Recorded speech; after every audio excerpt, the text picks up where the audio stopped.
Hello and welcome. This is going to be a quick channel update video, and then once we're done with that, I'm going to go over a couple upcoming video projects that I have scheduled, things that are kind of delayed, things that are upcoming, and just give you guys a glimpse, a tease, a little bit of an idea of what's to come in the next coming weeks and upcoming months and whatnot. So let's just go right into it.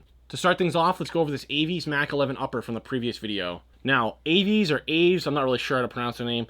They finally got back to me after my last video going over this. Someone sent them the link and they responded immediately back to me. I'm not sure if it was an email glitch or whatnot, but this thing's in the process of getting resolved. Unfortunately, this thing's a little bit too wide for my receiver. I guess there's a couple different brands that made Mac 11s. This design kind of like falls in the middle of the tolerances on what size it's going to be, so it doesn't really fit mine. It's almost at the point of fitting, but hopefully when they get back to me, I gave them a couple little bits of extra information. An update on that later on. Still not finished yet. One more quick thing with the Mac 11 before we move on. I'm not going to be featuring any content firing it in full auto on this channel anymore. That's going to be solely on my Rumble account. Going forward, I'm just not going to take these guesses and questioning whether or not those types of videos hurt my channel or not. So that's going straight to Rumble, where you can pretty much post anything without restriction. I may feature content with the Mac 11, but it's not going to be firing. I don't mind posting firearm videos either. The restrictions on those are pretty similar to what they give me on airgun videos. Almost every airgun video comes in restricted, and I have to do manual reviews before I actually post them. This video is going to be flagged no matter what, so I'm going to have to go through that too.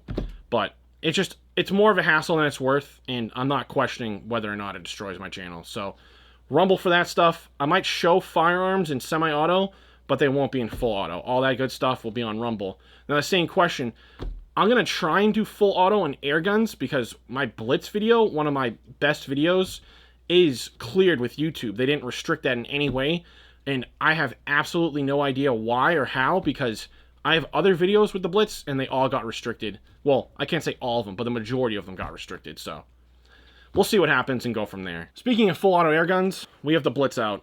This is currently the only full auto PCP that I've fired, but recently I partnered with Airgun Tactical, and that's going to change. We have a full auto Western Sidewinder 30 caliber air rifle coming my way. Hopefully when the weather breaks, I can get that out there and do a full video, full review, everything, the works. Recently, the weather has just been so terrible here that I've been stuck indoors. We got about a foot of snow, then we had crazy windstorms, just pretty much non-stop gusts. Followed by that, we had rain, and then freezing rain. And then the freezing rain formed these pools of ice out there that are just, it's like there's snow underneath, and then I have about this much of ice snow. And it's just kind of depressing. I go to an older video, and it's in the springtime, and everything's just like luscious, full-grown in. And then I flip back to what we have now, and it's just miserably depressing. So when the weather breaks, you will know, because I will be out there. But until then, I'm probably just going to do videos like this, or maybe I'll do videos shooting out my basement door, but those will probably only be limited to 30 yards. Just going beyond that is just not going to be fun with all the ice and snow. So hopefully that gets rectified soon, and we get some nice weather to melt this crap out, because it's pretty miserable out there. Before we get to the Western Sidewinder, I'm going to finish off with this 45 caliber Western Rattler long strike that a member of the channel sent in. We're going to do some power wheel tests. I'm not sure exactly where the power wheel is at right now. I think it might be at stock, so it could be dead center. We have positive 20 clicks probably, and then negative 20 to go. So we're going to see what velocity we're going to get right now with its stock power wheel setting, assuming that it's stock. And then we're going to bump it little bit by little bit and just go and see what the numbers are. Once we start to top off, I'll consider that the end of the power wheel.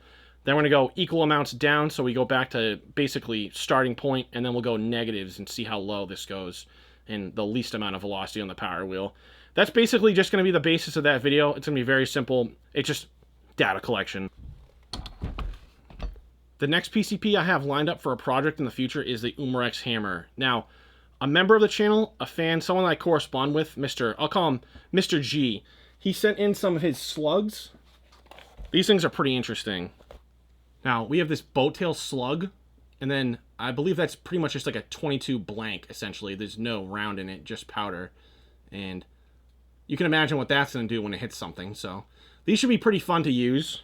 But the main point of that video is going to be the hammer itself. We have regulator shims that we're going to put in. But before I do that, I want to collect as much data on its stock configuration. I think the reg is at 3,000 PSI. So we're going to do a baseline video, and then I'm going to do a shim video, and we're going to compare the two videos and just see the difference with that shim and without the shim. For power, we'll do accuracy. We definitely have to do a bunch of penetration tests, so the rack of penetration will be in full swing. And I'll probably need a couple extra gel blocks for this thing, because I want to do these rounds, and then I have other ammo that I have in 510 caliber, so it'll be interesting to see the different damage from lower powered ammo and then the higher powered regulator shim video. I'm kind of interested to see what the difference will be, because some of these numbers are pretty crazy what this hammer can put out. Excited for that one. That'll probably be in the spring, though. I want it to be a nicer route, so I don't have to worry about, you know, going in and out from the cold and dealing with all that crap. So that's my plan for this. It might be a little bit longer out than the other videos, but I'm definitely going to get this done. This one should be fun. This one I'm pretty excited for as well. MacabeSpeed made this little 3D printed stock for the Defender 2, which is hilarious. This thing really needs some stability because, at least for me, the trigger pull is horrendous on this thing. I'm terrible with pistols, so that hard double action trigger is not really... we don't work together. Hopefully with this stock, we get some decent accuracy out of this. So I want to do a pretty big video on this. We have a bunch of parts from Jim at Tixo and Precision Pellet. We get the MacabeSpeed Stock. I think the two in combination with one another are really going to make this Defender 2 shine, because accuracy, I think it's capable of more than what people can do with it, just because that trigger is just so bad. That's the worst thing about this, is that trigger.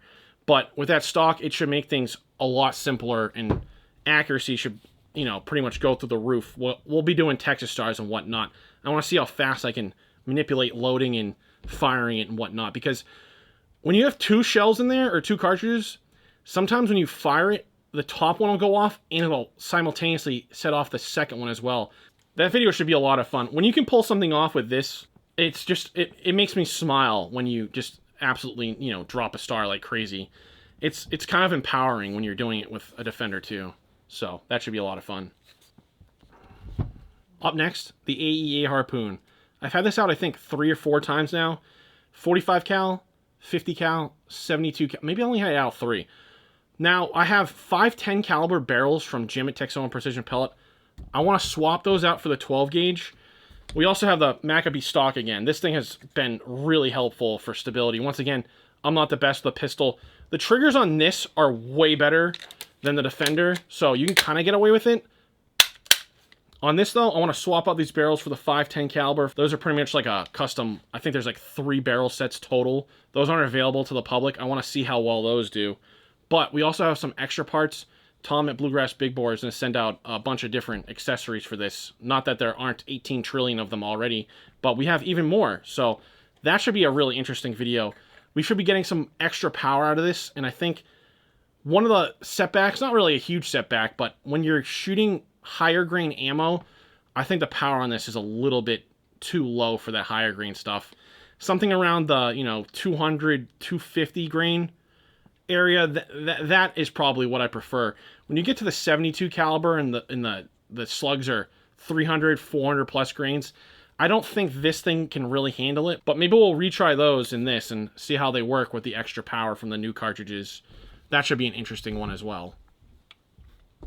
Up next, the AEA Challenger. Now, I already did a video going over the damage and what parts we need to get replaced. Hopefully those parts come in soon. I'm going to replace them on my own. We'll get this back in tip-top shape and do a video on that. So another project from Tom at Bluegrass Big Bore. We're going to try and get that fixed, get that sorted out. I'm not exactly sure when I'm going to do the video on this. There's not really a huge rush right now. I'd rather have that be an outdoor video, not like from the back of my basement shooting 30 yards. I want to actually do an outdoor video. So maybe when there's a break in the weather, I kind of want to get this one out and done. Up next is the Huben GK1 in 25 caliber. I've wanted to bring this thing out earlier on the channel, but I've been struggling trying to find slugs that will actually run in this. People run insanely heavy slugs and get high FPE, but when I use those same exact slugs, they jam up in this thing. So I've had a couple issues trying to find good ammo, and honestly, I think I might just stick with pellets on this for right now and do a video with that, because I found heavier AEA pellets that are pretty much closer to the weight of the slugs that people were using, but they actually feed properly. I really want to get a video done with this because this thing's pretty friggin' awesome. With this moderator on here, it's insanely quiet. Remove that moderator, man, you'd be amazed the work that this thing's doing. It's pretty loud by itself. We got the nice skeletonized folding stock on here. We got a dovetail adapter and the ACOG attached to it. This thing is an absolute laser beam at close range. I haven't really done anything too crazy for long range, but at close range, it stacks them in there. This thing's pretty friggin' awesome. I think this is the last one I'm going to go over, so last but not least, the Pinty PCP. I'm not sure if this actually has a name. I just call it the Pinty Single Shot PCP. This thing's actually pretty friggin' sweet.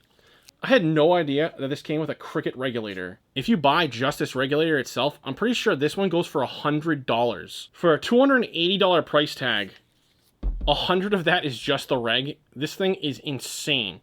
Now, the trigger on this is a little bit stiff, but it breaks pretty clean. I wish it wasn't as stiff as you're pulling it, but it's still usable. Not the worst trigger in the world.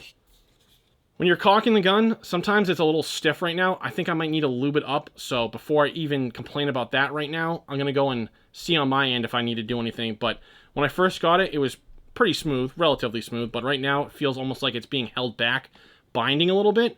So I'm going to go ahead and I'll lube this area up and then retry that, and hopefully we get some better results. Aside from those two things, though, the trigger's not really a huge complaint.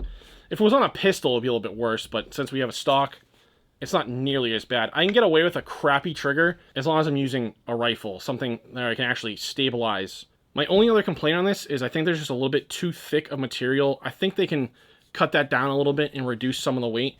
Compared to the Air Force counterpart, this feels a little bit more bulky. The other one's much sleeker. That's my only other complaint. So far, it's shooting well. For the money, I think it's a great deal, but I want to give a full review before I give, you know, a serious decision on how I look at this. But so far, so good. I just noticed this, and I wanted to go over real quick. Now, I had a channel update the last time I did one that Discovery Optics was going to be partnering with me, but unfortunately, I think the person I was talking to, they kind of just led me on. I never heard anything back until I think it was about 3 months later. I reached out and like, hey, you said you're going to send me a scope. Are we still on? Like, what are we doing here? And I get a contact from someone else at Discovery. They're telling me that the person was let go, so I have a feeling that they just kind of led me on and told me things, and maybe they went a little bit over their reach for what they're allowed to do.